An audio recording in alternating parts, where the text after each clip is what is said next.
Ninguém vai conversar comigo aqui?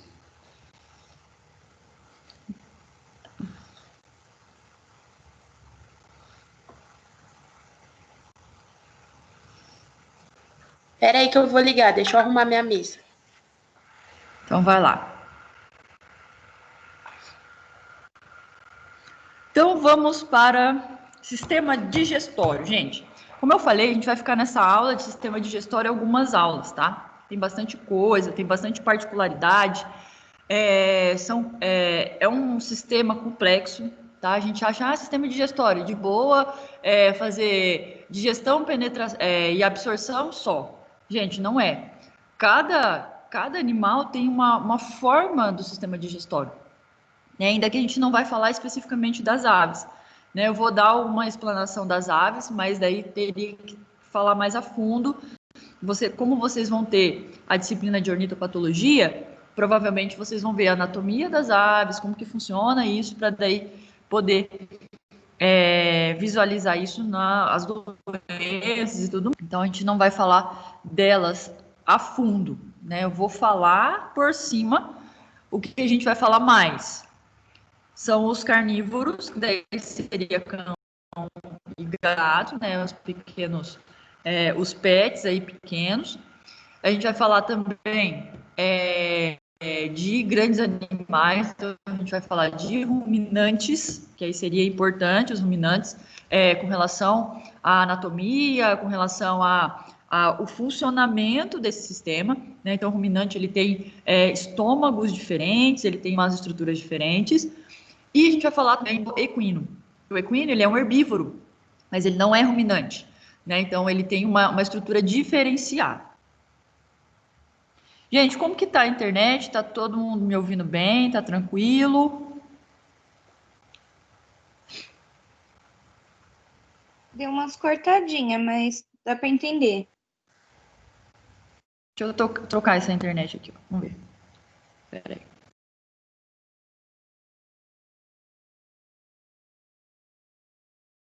Tá dando para ouvir tranquilo, professor. Tá melhor agora?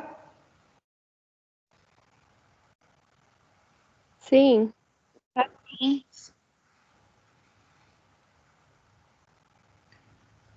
Então, vamos lá.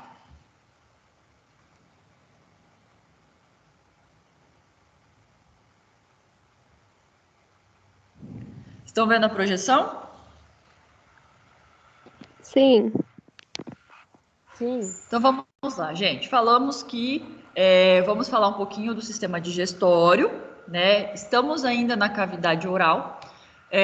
Não sei se a gente consegue terminar hoje, né? Como eu falei, tem várias particularidades, várias alterações importantes que a gente precisa falar. E eu quero discutir um pouquinho hoje de um caso clínico que é muito interessante, a gente vai ver. E acho assim, discussão de caso clínico, ele nos traz uma visão mais ampla do contexto. Porque a disciplina, gente, como eu falei, ela é separada por sistemas. Então, eu vou falar de sistema digestório, sistema nervoso, sistema respiratório, sistema urinário, a gente fala por sistema. Mas uma coisa é muito interligada à outra. Isso eu vou falar para vocês, vocês vão cansar de me ouvir falando isso. Eu vou falar isso para vocês todas as aulas. Porque, assim, não adianta eu estudar o sistema digestório e não fazer a ligação com outras coisas, tá?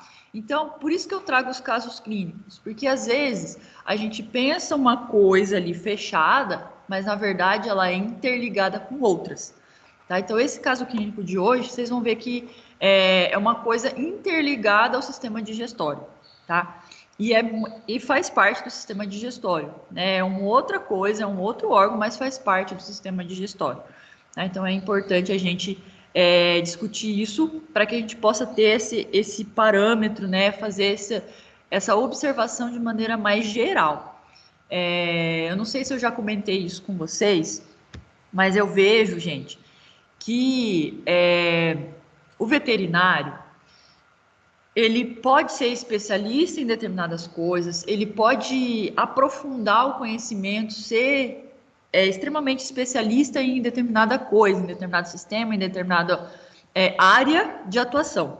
Entretanto, não tem como, gente, não dá que o médico veterinário não olhe para um contexto, tá? Ele não seja generalista, tá? Então, tomem cuidado com isso, tá, gente? Podem se especializar, é bom, é ótimo fazer especialização. Eu fiz especialização, eu fiz mestrado. Então, eu sou específica de determinada área. Entretanto, a gente tem que olhar um contexto, tá? A gente não pode ficar só focado na minha especialidade. Ah, não, isso aqui na minha especialidade eu vou encaminhar para outro veterinário, outro colega que é específico dessa área. A gente tem que olhar no geral, gente. A gente precisa ter esse olho geral. Por isso que a fisiologia ela é interessante, porque a gente vê um problema ali em determinado local, mas ele é interligado com outros fatores, tá? E isso na vida do veterinário a gente vai ver muito, né? Então, às vezes, por exemplo, um animal com problema comportamental. Ele está com problema comportamental por quê? Porque o dono mudou de cidade e começou a trabalhar o dia inteiro e o animal ali, ele fica sozinho. Então, agora ele está com problema comportamental, por quê? Porque o dono mudou de cidade e agora ele fica sozinho. Né? Então, não é uma coisa relacionada ali à doença, mas é relacionada a todo um contexto. Tá? Isso na veterinária a gente tem que ver muito. Tá? Então, o animal, por exemplo, se ele tem um ectoparasita, será que está relacionado àquele animal ou será que está relacionado ao ambiente? O animal ele tem um problema, sei lá, ele está obeso. Qual que é o problema dele? O dono pode ser que fique dando alimentação de forma errada. Eu tenho que tratar o animal? Sim, mas eu tenho que instruir o proprietário a fazer de forma correta. Então, é isso que eu quero que vocês entendam, gente.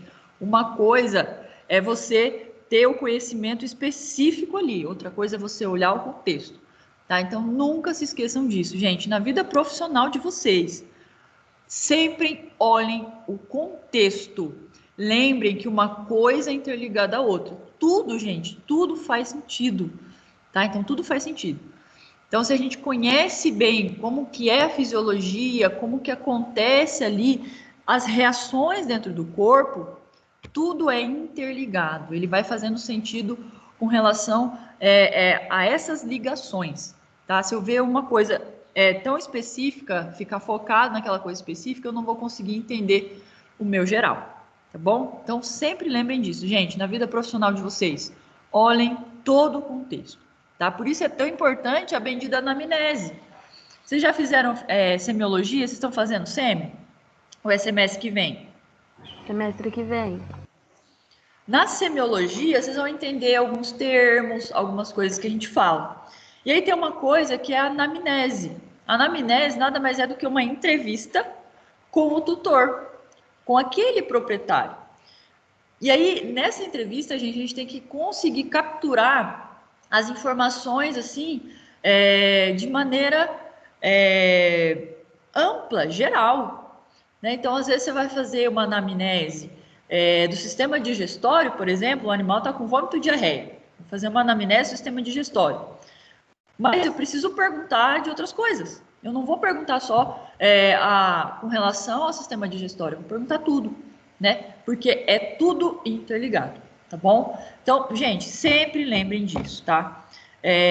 Olhem o contexto. Às vezes o problema está fora do que a gente imagina que é, tá? Então, para que você seja um bom veterinário, para que você consiga entender todo o mecanismo, é importante você olhar o contexto, lembrar do que você já viu, né? Lembrar do sistema lá, vamos falar da fisiologia, lembrar do sistema neurológico, lembrar do sistema cardiorrespiratório, lembrar do sistema urinário. Então é importante porque uma coisa é interligada à outra, né? Se um órgão falha, o outro ele vai tentar cobrir, né? Então é importante a gente saber disso e sempre olhar o contexto, certo? Então, o que a gente vai falar hoje, né? A gente já falou um pouquinho da introdução, né, à fisiologia na aula passada. Eu vou colocar um caso clínico aqui hoje.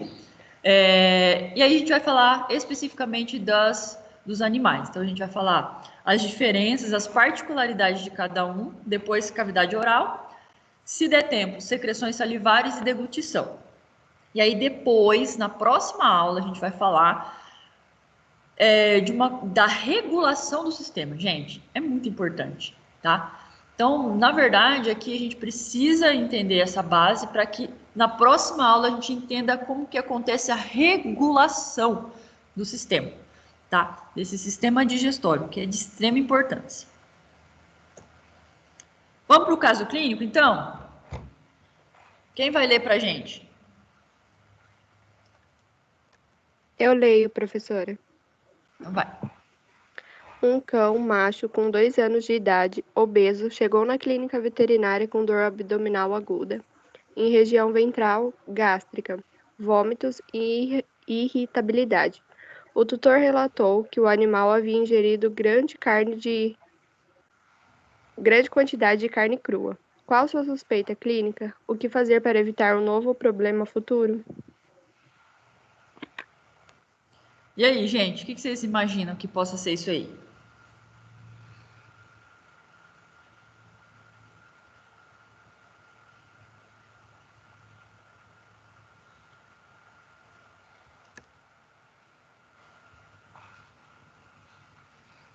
Oi, vocês estão aí?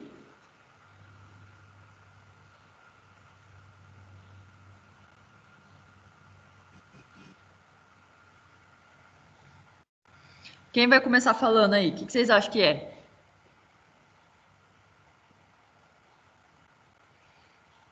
Timpanismo? Timpanismo. O que é? Defina aí o timpanismo. O que seria o timpanismo? E por que você suspeitou disso? Causa um aumento no abdômen, de gases, né? No abdômen. Gases na região abdominal. Provocada por quê? Por que desses gases? Pela fermentação do alimento no estômago. Isso, a fermentação do alimento no estômago. Vamos pensar, esse animal é um cão, né? O cão no estômago, ele faz fermentação? Não. O que ele faz no estômago?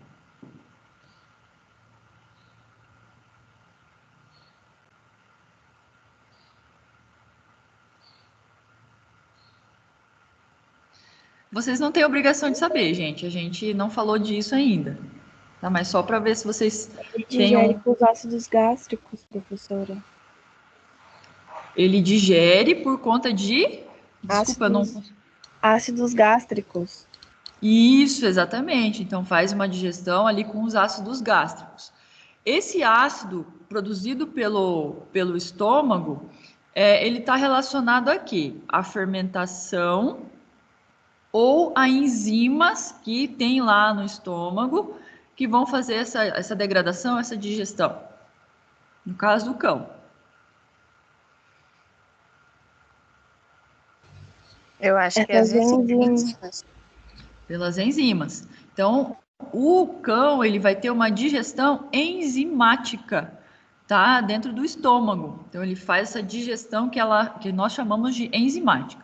A fermentação no cão, ele não faz, tá? Então, a fermentação, ela é feita a partir de bactérias, uma flora bacteriana, que é específica ali do rumen ou do seco. A gente vai falar disso, dessas diferenças entre esses animais, tá? Mas a fermentação é através de bactérias que vão fermentar, principalmente essa estrutura celulolítica, né, celulose, né, que é a partir da ingestão ali de plantas, né, que eles são animais herbívoros, né, então aí está mais relacionado com esses animais. Então aí o timpanismo, ele é mais específico de bovinos, tá? Então a gente encontra aí timpanismo mais em bovinos, tá bom? O que vocês suspeitam, então? Não é timpanismo. Professora, basicamente o cachorro vai ter uma contaminação bacteriana, né? Uma infecção bacteriana. Por que você suspeitou disso, Caio? Por conta da carne crua, a ingestão de carne crua. Deixa eu montar um raciocínio aqui.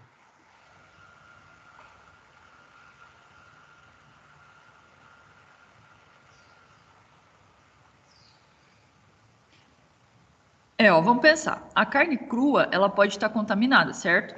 Então aí você pensa em uma toxinfecção alimentar, basicamente isso? É isso que você está imaginando?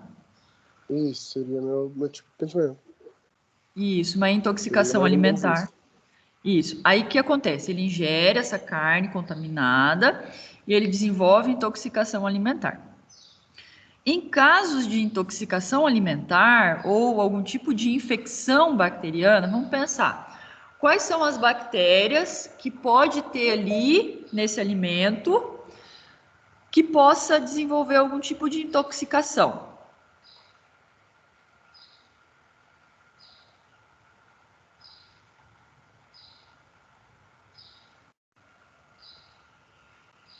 Quais são as bactérias?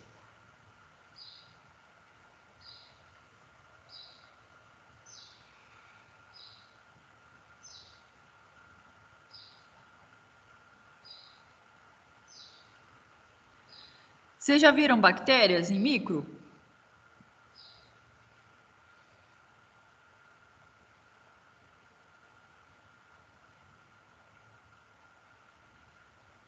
Sim, Então, vamos pensar. Nós temos bactérias que são bactérias gram-positivas e bactérias que são gram-negativas. Geralmente, as bactérias patogênicas que são transmitidas através da alimentação, geralmente, tá, gente? São bactérias gram-negativas. Então, a gente pode citar aí E. coli, Escherichia coli, a gente pode citar Salmonella, a gente pode citar algum tipo de listéria, né, que ela também pode ser transmitida, bacilos, né, alguns bacilos também podem ser transmitidos, Clostridium, né, o Clostridium também ele pode ser ingerido aí através da carne crua, né, então algumas bactérias aí. Vamos pensar em duas mais importantes assim, que elas podem produzir sim doença, né, com maior frequência. Não que essas outras que eu falei não produzam, mas essa com maior frequência. A E. coli. Né? Então, a E. coli é a salmonela. A salmonela, ela vai estar mais presente em carne de frango, né? Então, é mais para carne de frango, né? Porque o ciclo dela, ela é mais relacionada ao frango, ao ovo, né? Então, a gente tem essa presença nesses animais.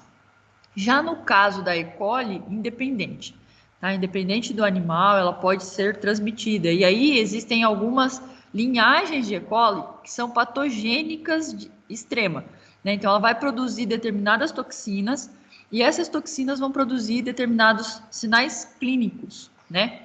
Vamos falar então, ele suspeitou disso, então vamos discutir um pouquinho sobre isso, que eu acho que é muito importante.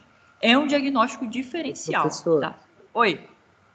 Professora, com relação à salmonela, eu achei que a salmonela estava associada mais ao botulismo, porque a gente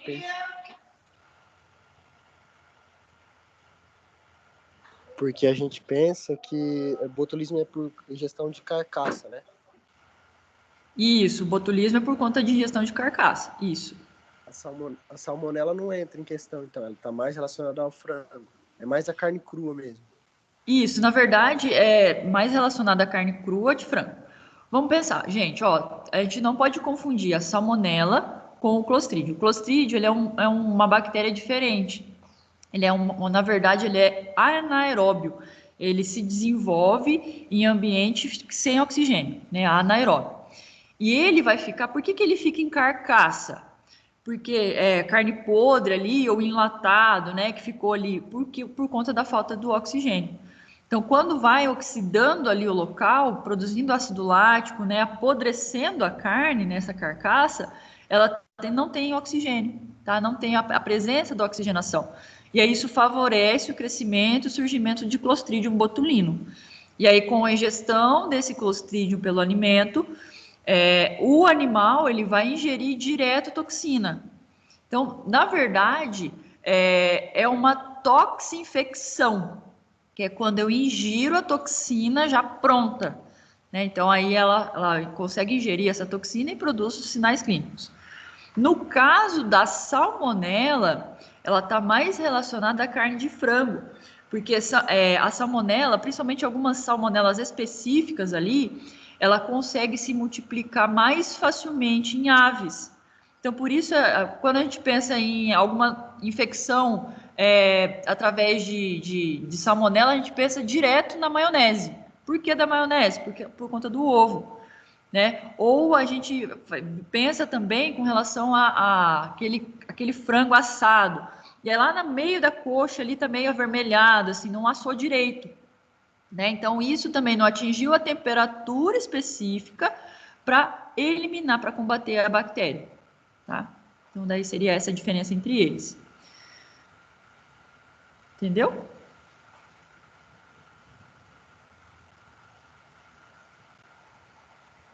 Conseguiu entender, Caio? Consegui sim, professora. Então, beleza. Então, nesse caso, vamos pensar quais são os sinais clínicos relacionados a essas bactérias. Bom, se a gente for pensar tanto em E. coli quanto em salmonela, a gente vai pensar em diarreia, tá? Diarreia e febre. A salmonela, ela sempre vai dar febre. Então, o animal, ele vai ter a presença de hipertermia, febre, tá? E outro sinal clínico importante, principalmente para E. coli, é diarreia. O animal ele vai ter diarreia, tá? Nesse caso aqui, ele tinha febre e diarreia?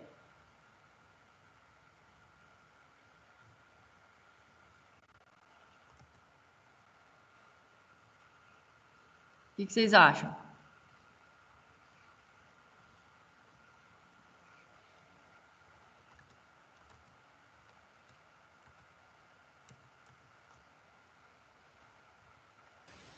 Não.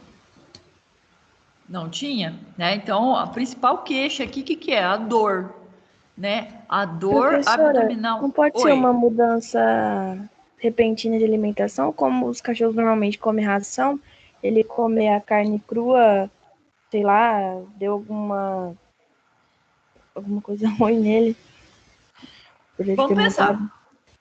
Então, raciocínio perfeito, tá? Então, mudou a alimentação. Lembra que a gente falou na aula passada sobre a flora intestinal? Nós temos uma flora, né, bacteriana no nosso intestino para auxiliar na digestão. Então, essas bactérias elas vão quebrar alguns tipos de nutrientes, vão eliminar metabólitos que são importantes ali para a gente fazer a absorção, né, pelo intestino e tudo mais. Se eu tenho uma mudança brusca na alimentação, o que vai acontecer? Aquelas bactérias estavam acostumadas a um tipo de alimento, certo? Mudou, o que acontece? Ela não estava acostumada com aquilo. Então, outras bactérias vão começar a agir.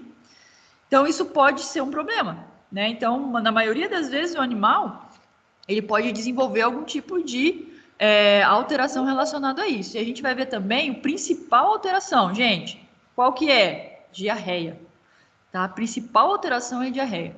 Então, a gente vai ver, o animal ele vai ingerir esse tipo de alimento diferente, e aí ele vai ter uma diarreia. Ele pode também desenvolver vômito, tá? É bem comum também ele desenvolver vômito por conta de troca de alimentação. Isso pode acontecer.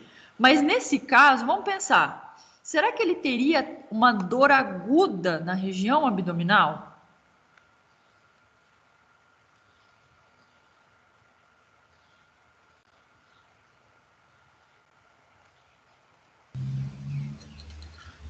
Acho que não, né? E parasita, professora? Parasita. Vamos pensar no parasita.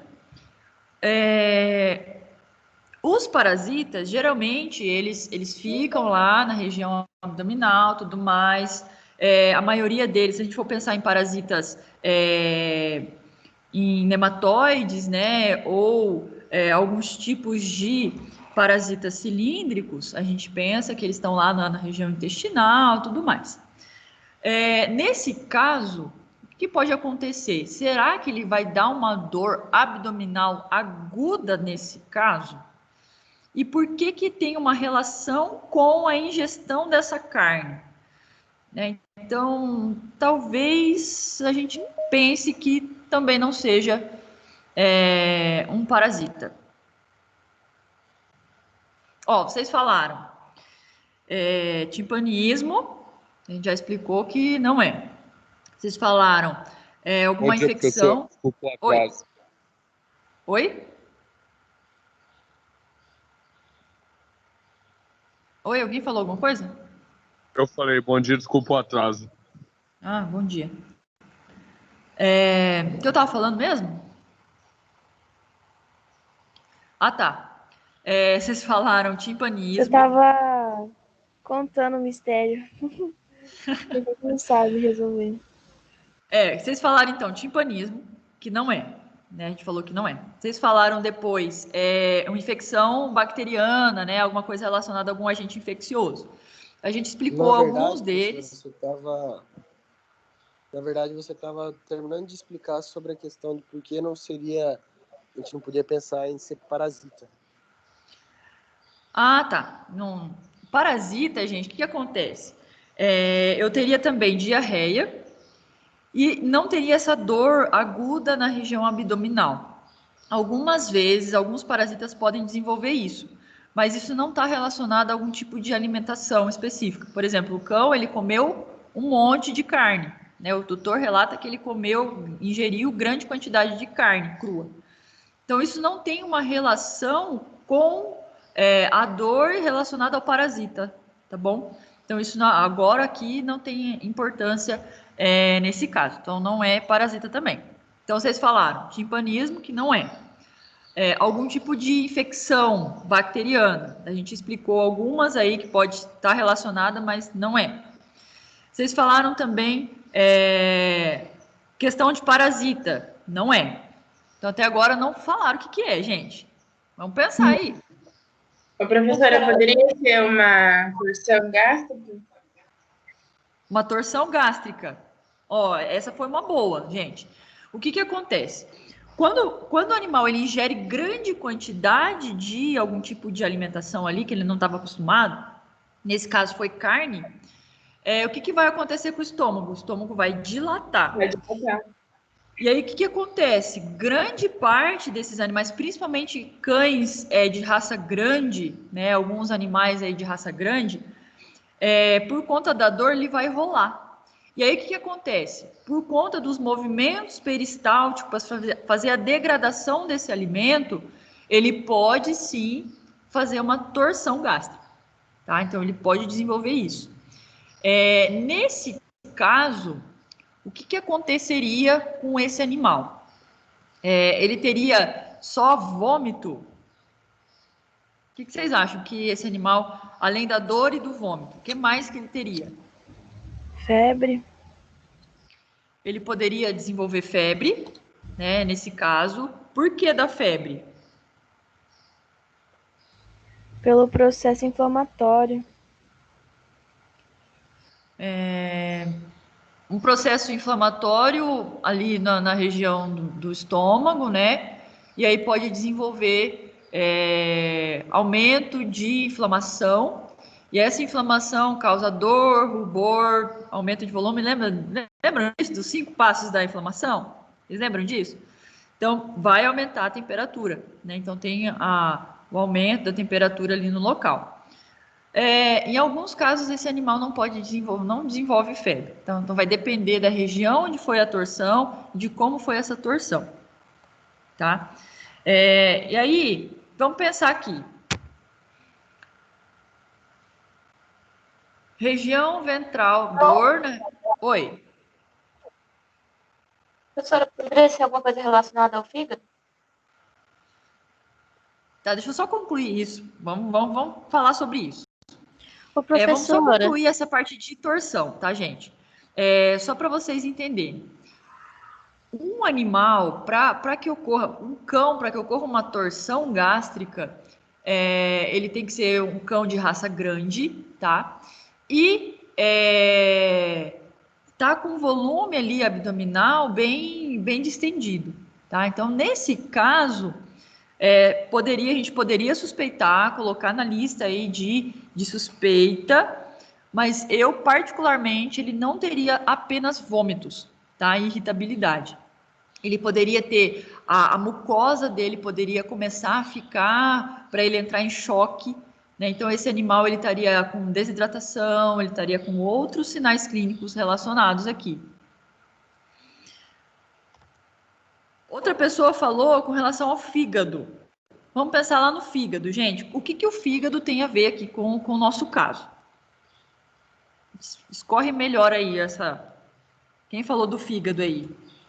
Pela grande ingestão de carne e o fígado ter que desintoxicar ou liberar muita bile. Olha só, o fígado ele é responsável por fazer a limpeza do sangue, certo? Então aí o que acontece? Ele vai fazer, se aumentar algum tipo de metabólito tóxico ali no corpo, ele vai fazer essa limpeza. Só que o que acontece? Nesse caso, seria uma forma muito agudo, né? Então foi basicamente o quê? De uma hora para outra esse animal desenvolveu essa dor e essa irritabilidade e esse vômito, né? Então aí foi uma coisa um pouco mais aguda, né? Se a gente fosse pensar em fígado, seria alguma coisa mais talvez crônica, né? De alguns dias aí relacionados. Então, a gente teria outras alterações também. Se esse animal tivesse com uma deficiência no fígado, ele poderia desenvolver, por exemplo, icterícia, né? Então, ele poderia ficar ictérico, né? Por conta da presença da bile ou extravasamento de bile. Ele poderia também desenvolver uma encefalopatia hepática, talvez, né, por falta da eliminação dessa substância, então ele teria sinais neurológicos relacionados, e aqui ele não tem. Ô, professora, e gastroenterite? Gastroenterite. Vamos pensar na gastrite, né? Vamos pensar em algo relacionado a isso. No caso da enterite, ele teria uma diarreia, né? Nesse caso ele não tem, mas vamos pensar numa gastrite, né? Poderia. Por quê? Olha só, quando eu tenho a ingestão, como que acontece a digestão gástrica? Tem a ativação do nosso sistema neurológico. Esse sistema neurológico ele vai mandar informação para o estômago. E aí ele vai começar, e aí a gente vai falar na próxima aula da regulação. Mas ele vai começar a liberar alguns tipos de hormônios e alguns tipos de substâncias que vão começar a liberar ácido no estômago. Se eu tenho a presença do alimento em grande quantidade, o que vai acontecer? Eu posso ter grande liberação desses ácidos e isso vai irritar a mucosa. Por que a mucosa do estômago, ela não, por ter a presença de ácido ali, ela não corrói? Porque ela tem um muco protetor. Então, existe uma estrutura que protege esse estômago de determinadas injúrias, né? Principalmente aumento de liberação de ácidos. Então, diminuição desse pH. Então, ele vai estar protegido. E aí, o que é importante? Para proteger o estômago, tanto do animal quanto do nosso, é a mastigação. Vamos pensar num cachorro que foi oferecido a ele um pedaço de carne. Você acha que ele vai mastigar a carne, gente? O que vocês acham? Sejam bem sinceros. Não. Vai engolir direto. Não, vai engolir tudo. Ele vai engolir inteiro o negócio, né? Então ele vai colocar na boca e engolir inteiro, né? Ele vai esganado para pegar esse alimento, né? E aí ele acaba não mastigando. A falta de mastigação, o movimento de mastigação, ele vai liberar o quê? As glândulas salivares e a saliva. A saliva, ela contém algumas substâncias importantes, a gente vai falar disso. Possui ali, por exemplo, amilase, né? Possui ali um tampão, né? Muco, para facilitar a deglutição e a passagem pelo esôfago até chegar no estômago desse alimento.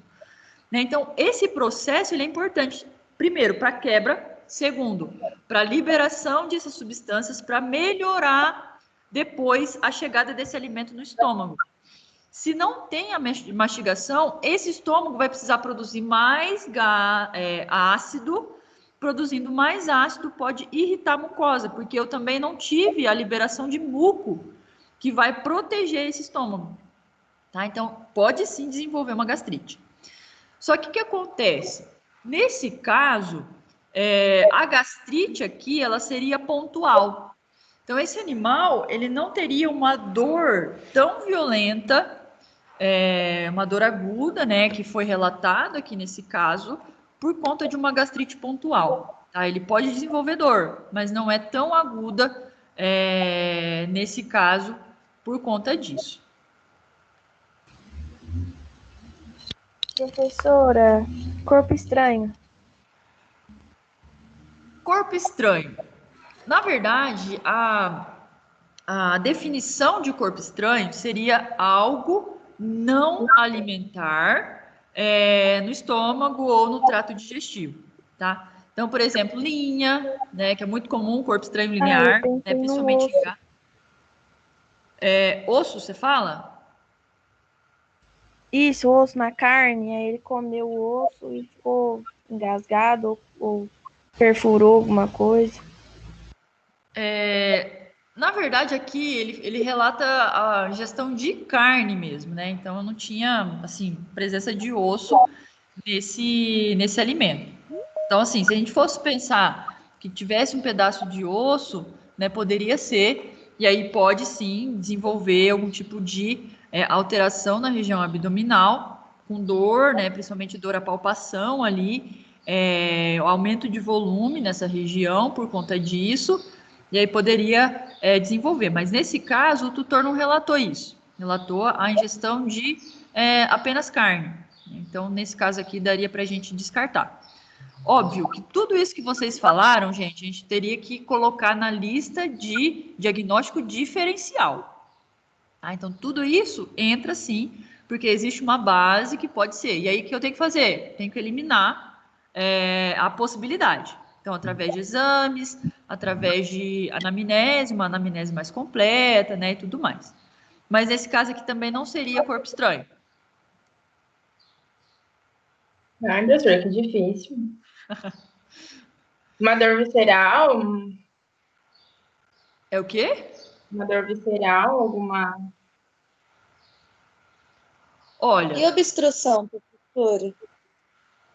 Obstrução, por conta da grande quantidade de ingestão, poderia obstruir? Poderia, tá? E aí, o que pode acontecer com o caso de obstrução? O que poderia acontecer em caso de obstrução?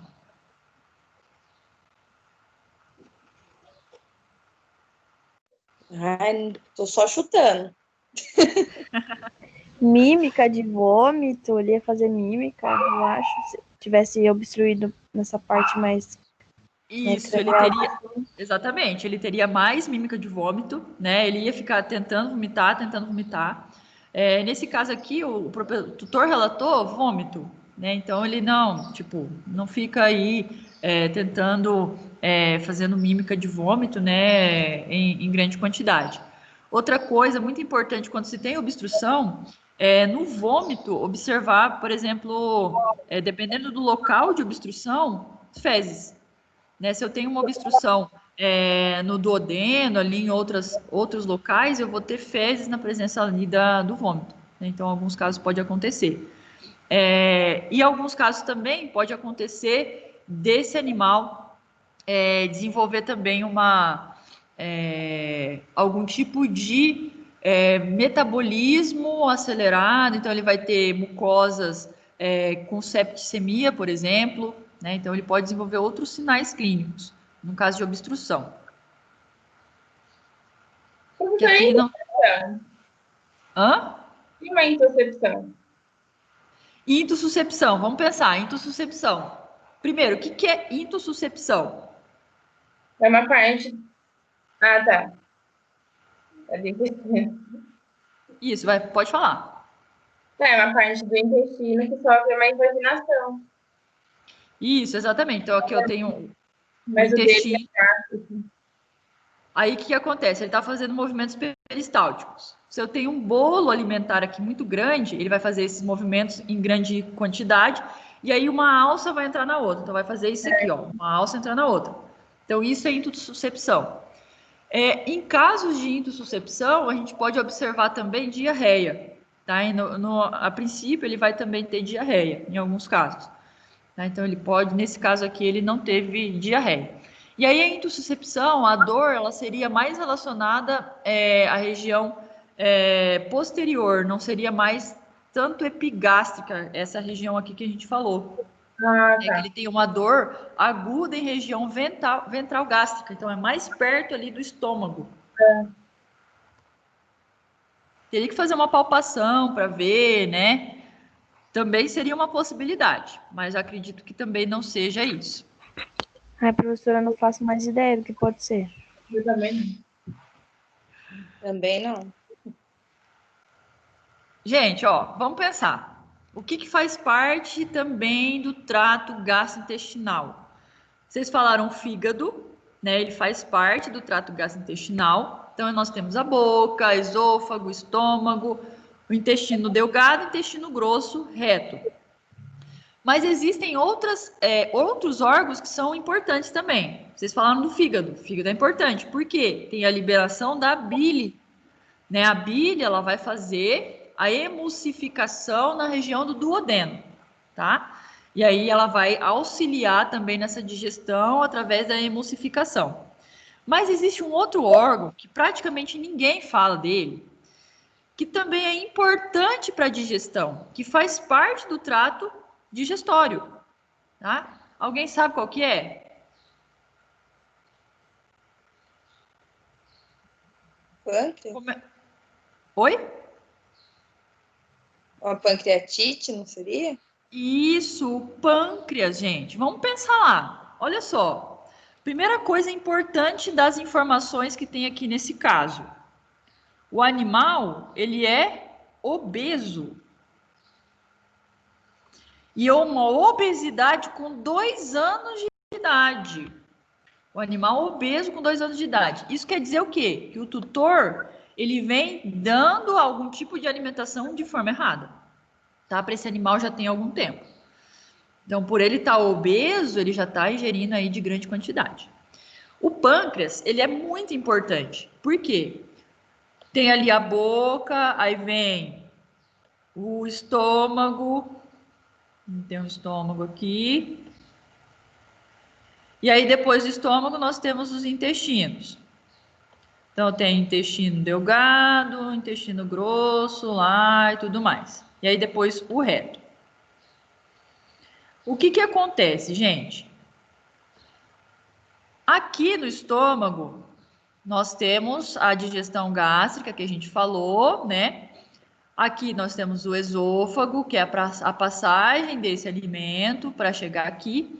E aqui nós temos a primeira porção do intestino delgado, que seria o duodeno. O duodeno nessa região vai desembocar tanto a bile quanto o suco pancreático. Gente, o suco pancreático, ele é muito, muito importante. O que tem nesse suco pancreático? Eu tenho um monte de enzimas. Quais são essas enzimas? Alguém sabe? Amilase. Amilase, muito importante no suco pancreático. Lipase pancreática. Lipase, muito importante também. Essas duas são as principais. Tem também... Tripsinogênese, sei lá. Isso, tem também aquelas que são proteases, né? Algumas específicas, né? Algumas proteases específicas. O que mais?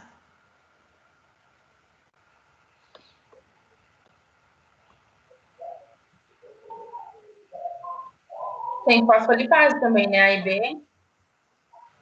Tem fosfolipase, então, basicamente, enzimas, tá? Enzimas que são digestivas. E ela vai ser liberada aqui, ó, nessa região. O pâncreas, ele fica aqui, ó. Então, ele fica nessa região aqui, ó. E aí, ele elimina, libera aqui o seu suco pancreático na região do duodeno. Então, esse órgão, ele é importante para duas coisas. Ele tem duas partes. Ele tem a parte que é exócrina e ele tem a parte que é endócrina. A parte exócrina seria a liberação para auxílio ali na digestão, que seriam essas enzimas pancreáticas. E a parte endócrina está relacionada com insulina e glucagon.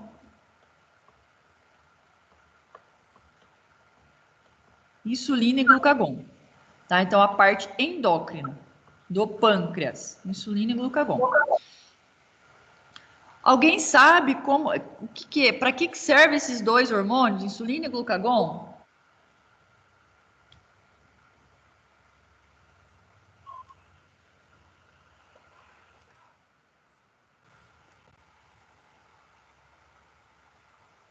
Aumentar o açúcar no sangue? Isso, para regular a quantidade de glicose no sangue, o açúcar no sangue. O que acontece? Quando eu tenho grande quantidade de glicose no sangue, eu vou ter liberação de insulina. A insulina vai fazer com que essa glicose no sangue entre na célula. Agora, se eu tenho baixa de glicose no sangue, eu vou ter liberação de glucagon. O glucagon, ele vai tirar a glicose armazenada e liberar ela na corrente sanguínea. Tá? Então, eles fazem basicamente a regulação da glicose sanguínea. Tá? A insulina vai fazer a entrada da glicose na célula, o glucagon vai fazer a retirada da glicose armazenada para colocar na corrente sanguínea. Tá? Então, eles fazem essa regulação. E, além disso, o pâncreas também faz essa parte de digestão.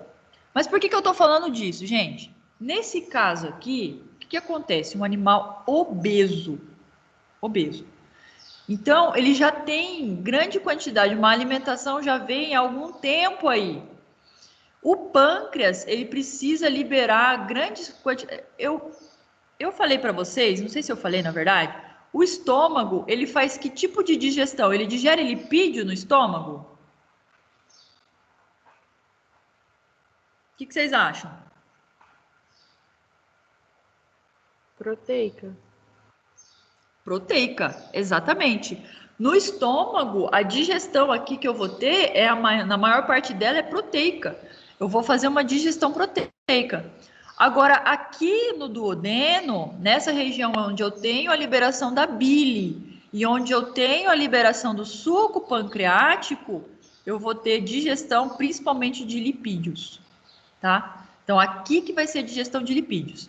Se eu tenho um animal obeso, quer dizer que ele ingere grande quantidade de gordura, eu tenho uma ingestão maior de alimentos gordurosos, tá? E o que acontece? O pâncreas, ele vai estar liberando sempre suco pancreático para poder quebrar essa comida gordurosa que esse animal come, né? Então, e isso, o que vai acontecer? Como ele libera enzimas, que são enzimas digestivas, tem uma hora que ele vai olhar assim e falar, não aguento mais isso aqui, e ele começa a entrar em colapso. O pâncreas, ele começa a colapsar. E aí, o que ele vai fazer? Ele vai começar a se autodigerir. Ele vai liberar essas enzimas pancreáticas para a digestão desse alimento, mas ele começa a se autodigerir. Então, ele libera em grande quantidade, ele começa a se autodigerir. E aí, isso produz um grande problema. Por quê? Com a autodigestão, ele vai começar a diminuir a quantidade de suco pancreático e, consequentemente, pode até afetar a região, que é essa região de produção de insulina e glucagon. Então, se eu não tenho a regulação, o animal ele pode desenvolver diabetes também por conta de uma pancreatite. E, gente, vamos pensar, um órgão se degenerando, se digerindo, isso dói ou não? Dói. Dói. E dói muito. Em alguns relatos, gente, a gente fala que a dor da pancreatite ela é uma das piores para cão, tá? Para cão e para gato. É uma das piores dores que se tem a dor da pancreatite nesses animais, tá? Porque ele vai estar ocorrendo uma digestão do próprio órgão, tá? Então ele vai estar degenerando o próprio órgão. Então isso dói demais. Tá? Então, nesse caso aqui, ó, por que desencadeou? Primeiro, o animal já vinha comendo isso há algum tempo. Então, o pâncreas ele já estava meio que cansado. Né? Ele já estava ali tendo que produzir várias coisas e já estava cansado. E aí, o que aconteceu? Ingestão de grande quantidade de carne crua. Essa carne aqui, ó, ela não conseguiu ser digerida aqui. Ela ia passar para cá, ia ter que liberar mais ainda quantidade aqui de suco pancreático e o pâncreas não aguentou. Então, em alguns casos, gente, pancreatite é uma coisa que tem inúmeras causas, inúmeros sinais clínicos, né? Então, aqui a gente está colocando uma causa só e só para a gente discutir isso, tá? Então, assim, tem várias outras causas também, tá? Uma delas é ingestão inadequada de algum tipo de alimento. Então, aí desenvolveu essa pancreatite aguda nesse animal, muita dor, dependendo do grau dessa pancreatite, tem que fazer até cirurgia, tá? Para conseguir retirar essa estrutura do pâncreas, para conseguir parar com que aconteça essa digestão do próprio órgão.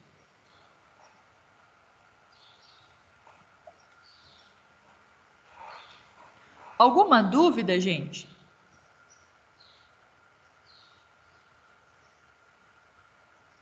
Mas Interessante pensar, né, gente? A gente pensa, às vezes, no próprio órgão, outras causas infecciosas, mas o que está acontecendo é em órgão acessório, e aí isso reflete tudo no sistema digestivo. nossa, eu não acho que eu não ia pensar tão em concretite. Então, e assim, muito comum, tá, gente? A gente acha que às vezes não tem, que não acontece, mas é comum, tá? Principalmente animal obeso, e aí com o histórico aí de ingestão de algum tipo de alimento diferente. Então, pode acontecer sim, essa pancreatite. E aí, o que pode acontecer? Por que as pessoas então falam que o obeso, né, o animal obeso, ele tem mais chance de desenvolver diabetes? Porque o pâncreas ele vai estar sobrecarregado, isso pode fazer com que ele tenha digestão e essa estrutura aqui, ó, fique comprometida. Liberação de insulina e de glucagon fica comprometida. Então, a obesidade ela pode sim levar a isso por conta basicamente do pâncreas. Professor, então o suco pancreático ele vai corroer no órgão? Isso. Ele entra em colapso, vamos dizer assim. Então, ele deveria jogar grande quantidade ali no duodeno para fazer essa digestão e tudo mais ali no duodeno. Mas como ele entrou em colapso, ele precisa produzir tanto, ele produz e aí ele acaba produzindo e começando a dissolver, vamos dizer assim, a autodigestão do próprio órgão.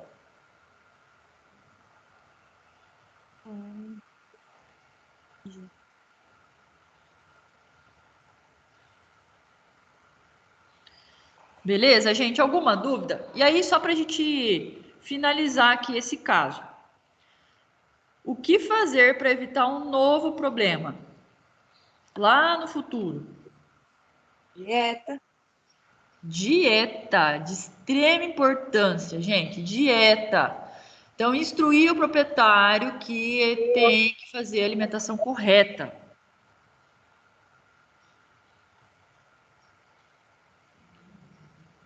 E outra coisa importante também para falar para esse proprietário, além da dieta.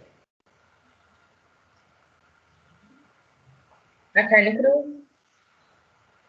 Oi? A carne. Para tirar a ingestão de carne crua? Tirar a ingestão de carne crua, né? No caso, fazer uma dieta balanceada, né? Utilização de ração específica, né? Para casos de pancreatite, que é super cara, na verdade. Mas principalmente o que, gente? Ele tem que Obesidade. emagrecer. Obesidade, tá? Ele tem que emagrecer, tá? Então, falar para fazer atividade física, para conseguir emagrecer esse animal. E o diabetes também, né?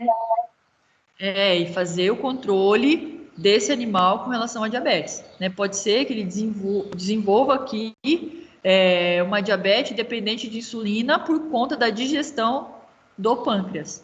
Tá? Então, fazer o controle da insulina desse animal, né? Da presença da glicose no sangue desse animal, para ver se precisa fazer um tratamento ou não para ele.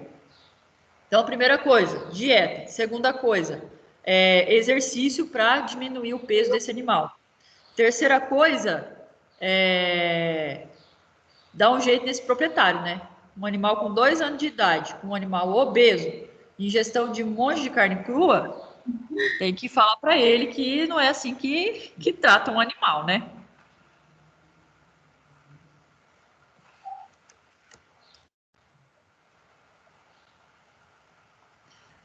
Beleza, gente, gostaram desse caso clínico? Sim. Ô, professora, Oi. e se fosse, vamos supor, se chega um paciente desse na clínica, aí para fechar um diagnóstico, eu posso fazer por exclusão. Só a palpação ajudaria ou o exame de imagem também? Não. Que mais? Aí, gente, para fazer um diagnóstico específico de pancreatite, é necessário fazer outros exames, tá? Então, aí você tem que fazer um exame de sangue, aí você pode medir a amilase e a lipase presente, né? Que ela vai estar em grande quantidade. Você pode fazer também um ultrassom para ver, né, a presença ali de uma região degenerada, né? Então, aí no ultrassom a gente consegue ver um pouco, mas precisa de outros exames complementares. Tá. Tá bom, obrigada. De nada. Tem hoje, gente, só que eu tô lembrando aqui, existe o teste da lipase específica, tá? De pâncreas. Então, existe o teste específico para medir a lipase, e aí a gente consegue ver a partir disso se realmente o animal está com pancreatite ou não.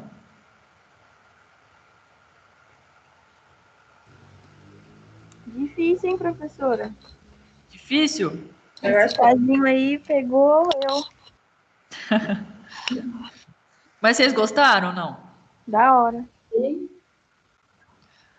A gente pensa, né? Começa a pensar em outras coisas, né? A gente não fica só focado no estômago ali nessa estrutura ali, né? Então a gente tem que pensar no amplo, gente.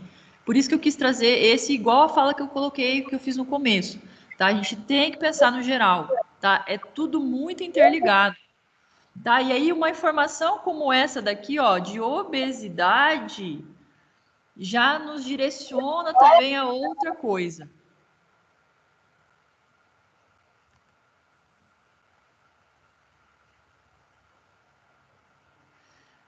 Certo, gente? Vamos lá para nossa aula, então? Oi. Professora, deixa eu fazer mais uma pergunta. Pode. Você falou que chega um momento que o pâncreas ele cansa e começa a ele mesmo se digerir. E depois? E depois, muitas vezes, pode até ter que remover o pâncreas inteiro desse animal. Gera uma necrose no local, gera aí, assim, tem animais que remove 70, 80, até 90% do pâncreas. Que dá. E aí ele vai ser um animal extremamente dependente de alimentação balanceada, vai ser dependente de insulina, vai ser dependente de vários fatores. Entendi. Inclusive, gente, isso serve também para humanos. Os casos de câncer, né, de pâncreas e também esôfago são os piores. Tá? Pâncreas é um dos piores tipos de câncer, é o câncer do pâncreas, né? Porque daí a pessoa ela não consegue ter a presença de várias substâncias que são importantes na digestão, a pessoa não vai conseguir absorver nutrientes, a pessoa não vai conseguir produzir insulina, glucagon, e aí isso desregula vários outros fatores. Gente, a célula sem glicose, ela praticamente não vive, então ela vai começar a ter várias alterações, e isso é muito difícil, né, fazer o controle, o tratamento.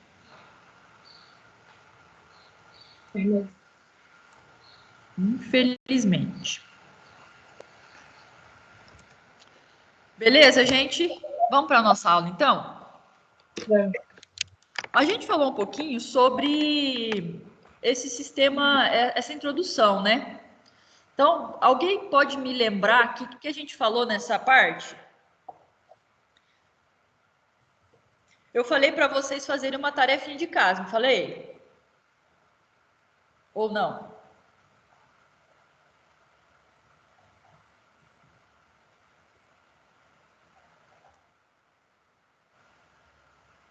Sim ou não? A professora falou. O que era para vocês fazerem?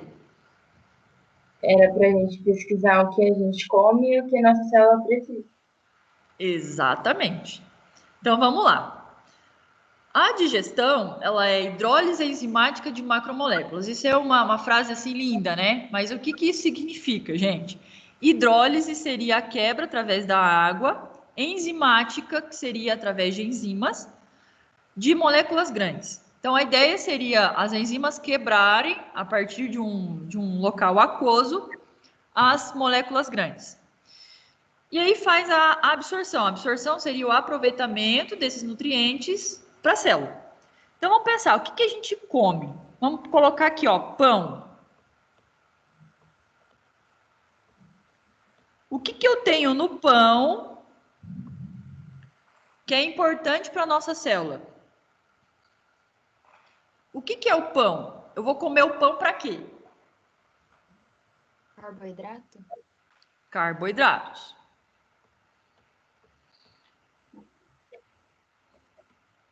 E daí? Mas esse carboidrato ele consegue ser utilizado pela célula? A célula usa o açúcar. Isso! Como que é o nome bonitinho do açúcar? Glicose. Glicose. Então, aí a célula vai utilizar a glicose. O pão, ele é uma substância, vamos dizer assim, uma macromolécula, certo? Cheio ali de carboidrato. Então, através da digestão, o que eu vou fazer? Vou pegar esse carboidrato, que é grande também, vou quebrar até eu ter glicose. Essa glicose ela vai ser utilizada pela célula. Então, o que a gente come? Pão. Por quê? Porque tem carboidrato. O que é importante no carboidrato? O açúcar. A glicose ela é importante por quê na célula? Para produzir. O que é o ATP? Energia. Energia. Tá? Então, isso é importantíssimo para energia. Por que se fala, então, por exemplo, vamos dar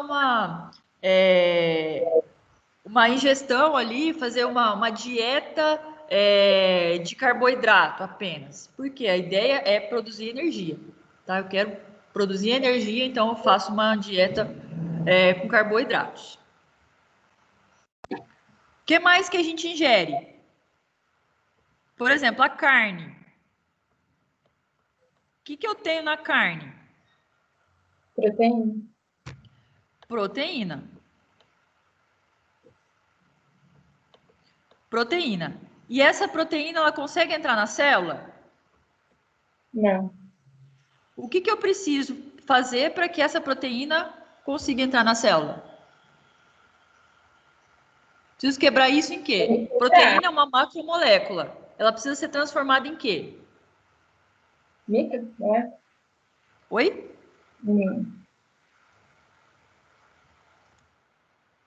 Ela é macro, ela é macro, ela precisa ser quebrada e se transformar numa micromolécula. Como que é o nome dessa micromolécula? Então... Como que eu formo a proteína?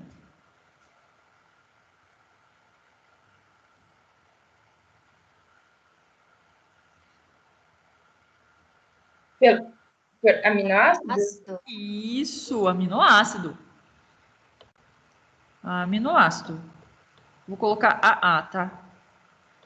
Aminoácido. Esse aminoácido consegue entrar na célula.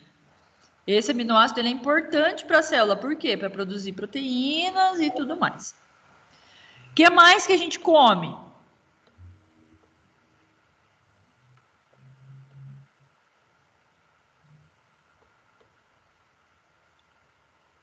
Gordura.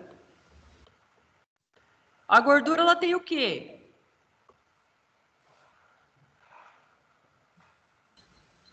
Lipídios muito gostosos. Isso, lipídios gostosos. Lipídios. O lipídio ele consegue entrar aqui na célula? Consegue, não consegue? Sei não, hein? Será? Ele todos têm que fazer a quebra. Então, o que ele vai transformar os lipídios? Colesterol.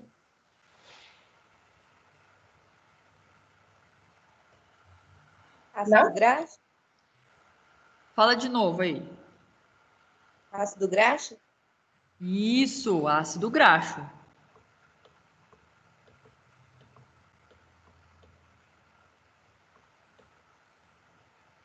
Ácido graxo. Esse ácido graxo consegue entrar aqui e ser utilizado pela célula. O que mais que a gente ingere?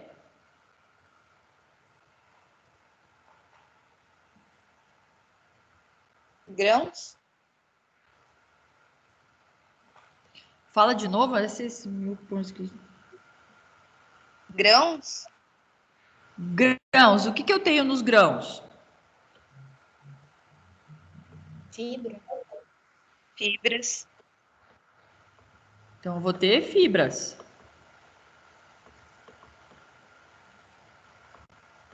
Elas são importantes para a célula? Sim.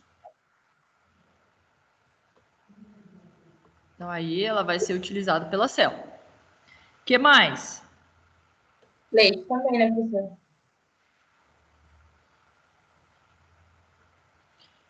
A gente precisa ingerir alguma coisa líquida? O leite contém cálcio. Água. Água, né? Precisamos ingerir água. A água, ela precisa passar por digestão?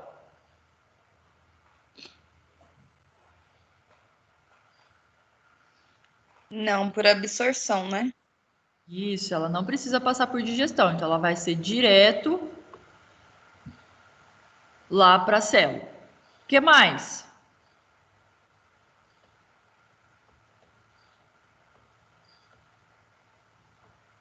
Sais? Os sais precisam passar por digestão?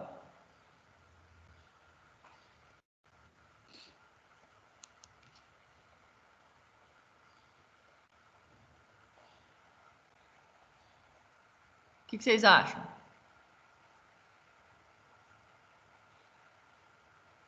Acho que não. Também acho que não. Não, então ele vai ser diretamente absorvido pela célula. Nós temos também ingestão de vitaminas. As vitaminas também não precisam passar por digestão. Elas são diretamente absorvidas pela célula. Então, basicamente, gente, é isso aqui que nós precisamos para a célula. Tem também aqui, por exemplo, DNA, RNA, que aí ele vai precisar ser transformado em nucleotídeos.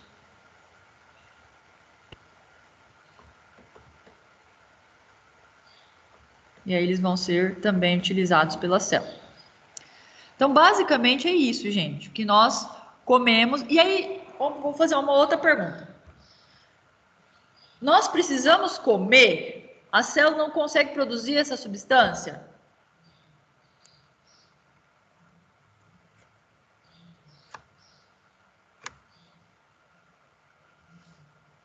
Por que a gente come? Consegue, mas em pouca quantidade, né? A gente precisa fortalecer, né? Isso, o que acontece? Existem os seres que são autotróficos e existem os seres que são heterotróficos. Nós somos heterotróficos. Isso quer dizer o quê? Hétero quer dizer ele vai buscar em outros locais para poder fazer a sua utilização de nutrientes. Então, nós precisamos do alimento para que, a partir do alimento, nós fornecermos ali para a célula o que ela precisa, tá? Então, se a gente fosse autotróficos, a gente não ia precisar comer, tá? A gente ia conseguir produzir o seu próprio alimento. No nosso caso, não. A gente precisa comer, o animal ele precisa comer para que ele possa extrair do alimento o que a célula necessita, tá? Então, isso é muito importante, tá, gente? Se a célula necessita de tudo isso, eu preciso ingerir tudo isso, tá? Não adianta nada eu ingerir só um, porque vai faltar outro, tá? Então, é necessário ter uma ingestão equilibrada desses nutrientes para que a célula não sofra.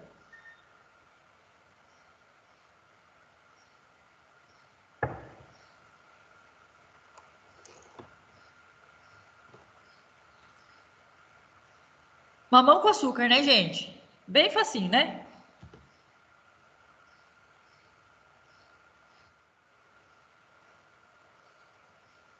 Não? Sim, não, professora. Sim, professora. Ninguém quis abrir a câmera para falar comigo hoje, né? Professora, a minha tá com problema. Aqui tá mostrando que ela tá ligada, não tá aparecendo aí? Não. Ah, aqui tá aceso, sabe? Ah, então, não tá aparecendo aqui para mim, não. Alguém tá vendo ela? Não, aqui também não. Então, aqui tá, para mim não tá aparecendo, não. Perfeito, obrigada. Ó, então vamos falar um pouquinho das diferenças na digestão entre os animais. Olha só, gente, os carnívoros, a gente já falou um pouquinho sobre isso, né? Então, os carnívoros, eles vão fazer uma digestão, ela extremamente enzimática, né? Porque a ingestão deles vai ser basicamente de proteínas, né? Derivados de proteínas. Então, necessita aí fazer uma digestão enzimática. Os herbívoros, eles vão fazer a digestão através da fermentação. Então, é necessário fazer essa fermentação através da flora bacteriana, que ela vai produzir essa fermentação e aí fazer a digestão dos herbívoros. Os onívoros, eles são uma mistura, né? Então, ela vai fazer tanto digestão enzimática quanto fermentação. Mais enzimática do que fermentativa, tá? Mas existe das duas formas. E a gente vai falar um pouquinho da diferença entre cada animal. Então, as funções, gente. As funções desses órgãos. Eu vou falar alguma coisa específica de cada órgão. Então, ó, lumen intestinal. Então, o lumen intestinal, para que ele serve? O que tem no lumen intestinal? Eu vou ter uma grande variedade de bactérias. Vou ter bactérias lá. Então, ele acaba sendo um nicho ecológico para essas bactérias. É onde eu tenho uma colonização bacteriana importante. Então, lá no lumen intestinal. Outra função da digestão do trato digestivo: identificar e impedir a entrada de patógenos. Alguém sabe me dizer o que é patógeno?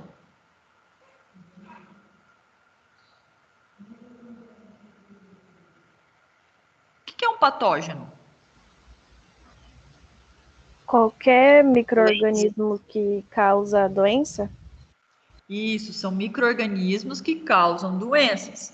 Então, aqueles micro-organismos ruins, né, que eles produzem doenças, tá? Então, o trato intestinal, ele vai tentar identificar esses patógenos e impedir com que eles entrem na corrente circulatória.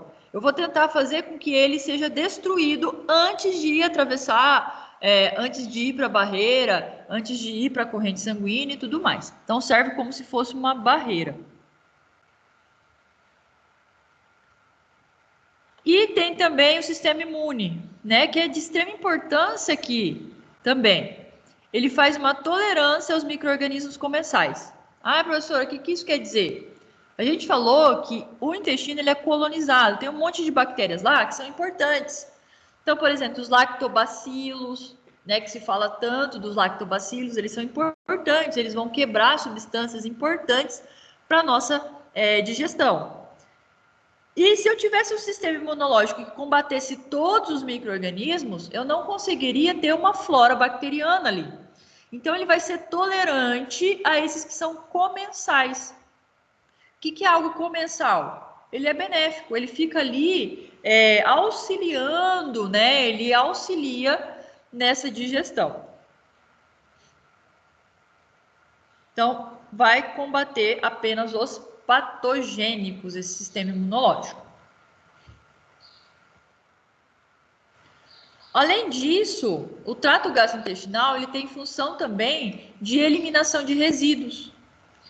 Então, eu vou ter lá eliminação do bolo fecal, das fezes. Tá? Então, eu vou eliminar as fezes, que são resíduos que eu não aproveitei, algo que eu não aproveitei.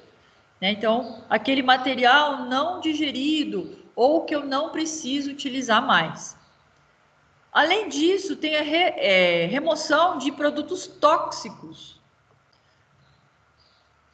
principalmente aqueles que são transportados pelo fígado. A gente falou que o fígado ele tem função de limpar ali o sangue dos produtos tóxicos, né? Então, ele vai eliminar ali alguns tipos de metabólitos que vão ser eliminados no intestino e também através da bile, tá? Então, aí ele faz essa eliminação e aí, no final, vai ser eliminado pelas fezes.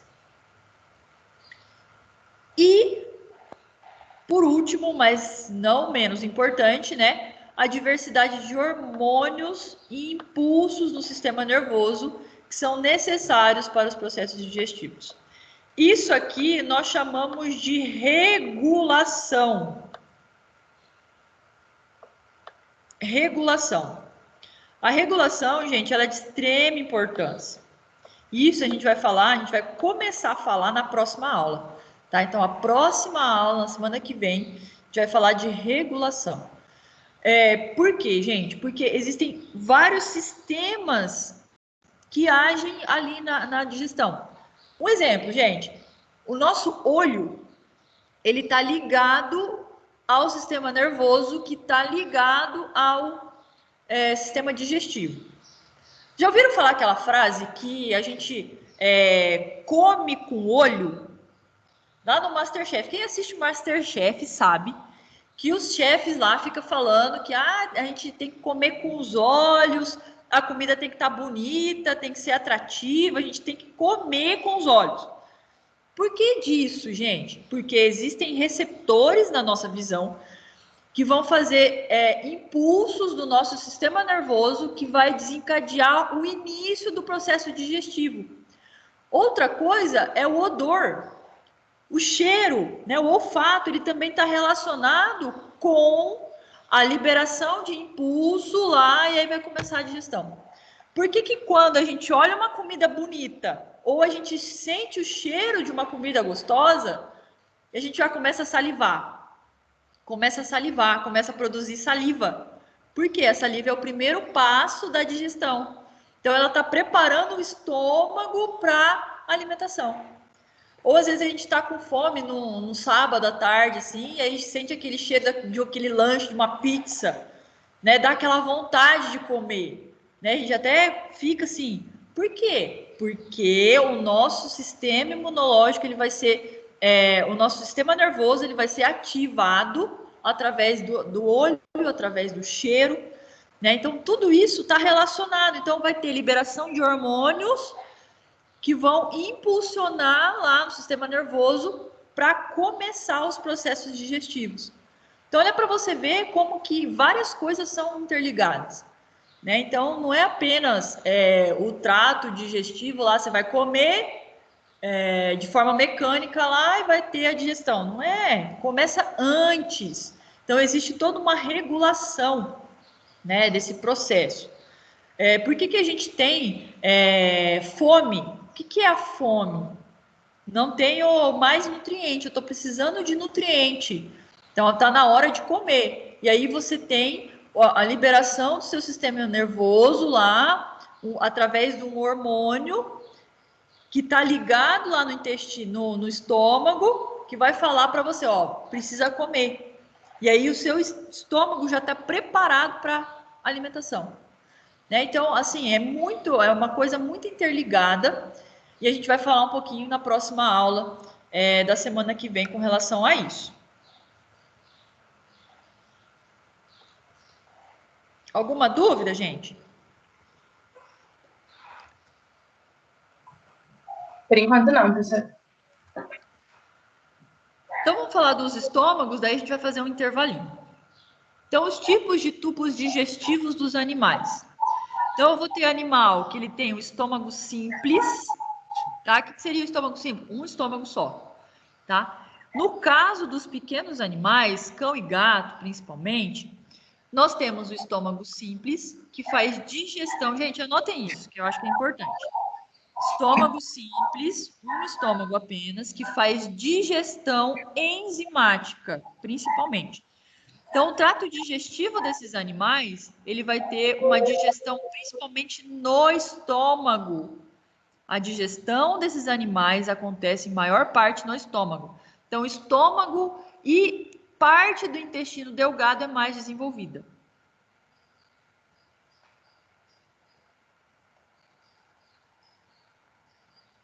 Então, digestão enzimática. Em ruminantes. Primeiro, o que é ruminação? Alguém sabe me dizer o que é ruminação?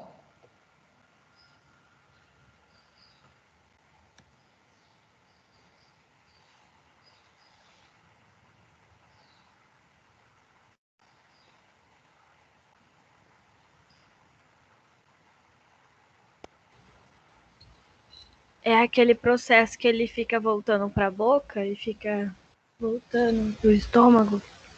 Isso, exatamente. Então, a ruminação é a regurgitação do conteúdo já deglutido até a boca. Por que esse animal faz isso? Porque ele precisa mastigar ainda mais esse alimento. Então, ele vai... E aí, esse animal, ele tem compartimentos. Então, ele vai ter aqui, ó, na região aqui do abdominal, ele vai ter... Aqui ele tem o esôfago, e aí aqui na frente ele vai ter o retículo. Aqui toda essa parte de trás aqui vai ser o rumen. Ele vai ter ligado ao retículo o omaso e depois aqui embaixo o abomaso. Então ele vai ter alguns compartimentos aqui. O que acontece, gente? Ele vem com a ingestão e aí vai lá para o rumen, nessa região aqui. No rumen vai ter a fermentação, né? Então fermenta aqui. Esse bolo alimentar ele vai para o retículo, que é essa região aqui que fica na mais cranial. No retículo ele vai ver, não, beleza, essa partícula está já melhor digerida, né? Fermentada, ela pode passar para o próximo compartimento. Ou se não, ela vai voltar para a boca. E aí depois voltar aqui pro rumen, tá? Então o retículo ele vai regular essa ruminação. Então ela vai, esse compartimento vai. Se a partícula ainda estiver muito grande, ela volta para a boca para ser novamente mastigada, ou ela volta pro rumen para ela ser novamente fermentada. E aí depois vai pro estômago verdadeiro. Então, retículo, omaso e abomaso. O abomaso é o estômago verdadeiro. Aqui eu vou ter enzimas, ação de enzima. Por isso que a gente chama de estômago verdadeiro. Eu vou ter o suco gástrico aqui nessa região. Então, esses animais, eles fazem digestão, anotem isso. Os ruminantes são herbívoros com vários estômagos, poligástricos, a gente chama. E fazem digestão, principalmente fermentativa.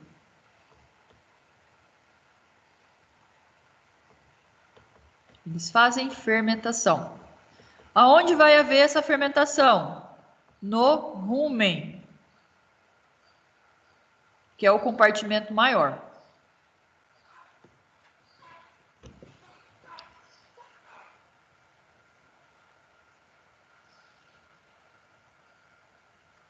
Dúvida até aqui? Tranquilo?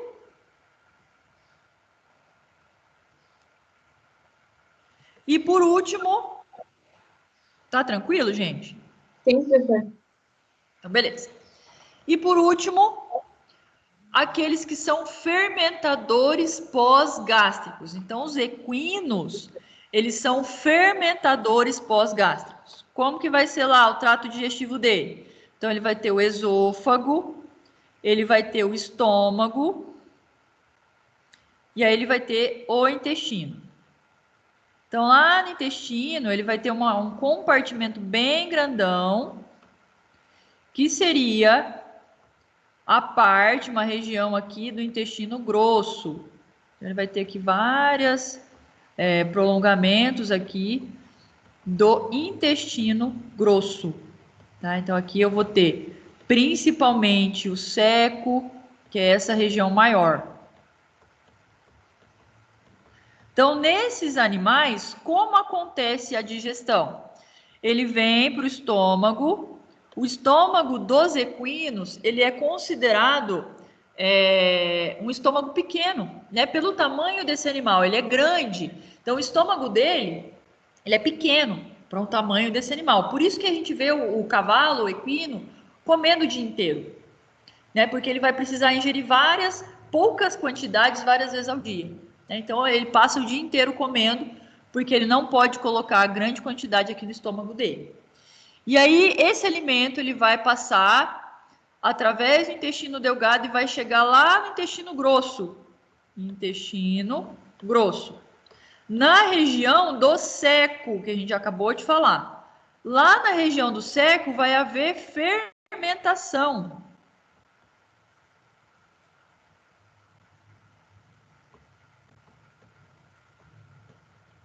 E é aqui que acontece a maior parte da digestão desses animais.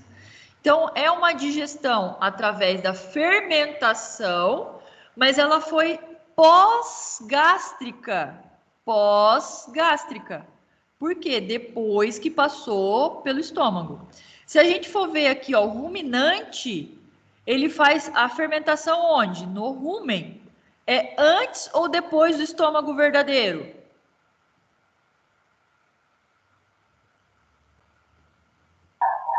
Antes?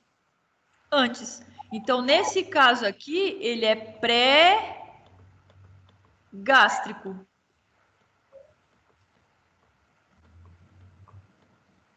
Então, fermentação pré-gástrica. Já no caso aqui, ó, fermentadores pós-gástricos ou fermentação pós-gástrica, que foi depois que esse bolo alimentar passou pelo estômago. E aí, lembrando, gente, eles são monogástricos. Equinos são monogástricos. Só tem um estômago.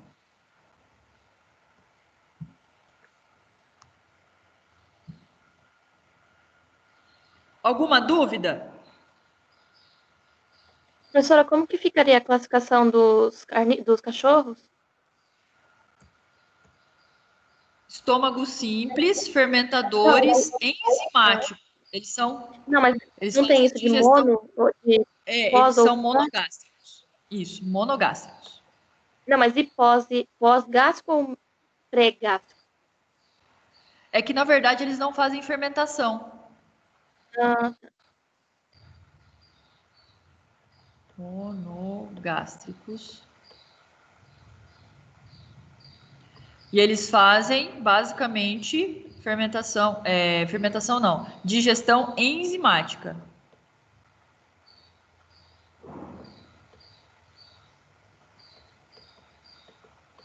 Essa classificação é com relação à fermentação.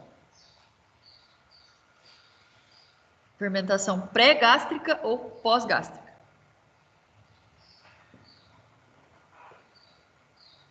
Beleza? Alguma dúvida, gente?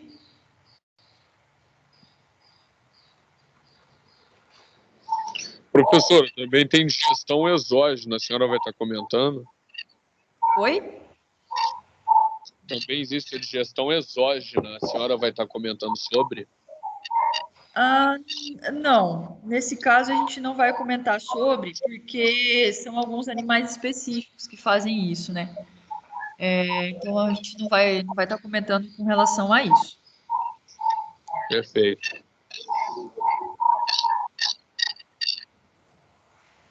Beleza, gente, alguma dúvida? Vamos fazer um intervalinho para a gente começar a falar da anatomia depois do intervalo? Vamos. Deixa eu sair daqui. Que horas que é agora? 9h57. 9h57. Então vamos voltar.